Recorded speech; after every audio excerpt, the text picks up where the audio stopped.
এই ব্রিজটা ৬-৭ বছর ধরে দেখতেছি। এটা হচ্ছে পূর্বাচল ৩০০ ফিট। হ্যাঁ, বালু ব্রিজ, বালু নদী বলে এটা। এটা আপনার আমি প্রায় সময় এখানে যাই। আজকে ৬ থেকে ৭ বছর ধরে দেখতেছি ব্রিজটা কমপ্লিটই হয় না। আর এই জায়গাটা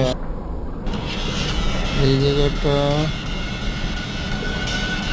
এই জায়গাটা অনেক মানুষ যাতায়াত করে নৌকা দিয়ে। ওই সাইডটায় নৌকা থাকে, এই সাইডে আসে এবং অনেক স্কুল কলেজের ছেলেমেয়েরা ওই সাইড দিয়ে এই সাইডে আসে, পারাপার হয়, অনেক কষ্ট হয়। তো আজকে ভিডিওটা করলাম তাই দেখার জন্য যে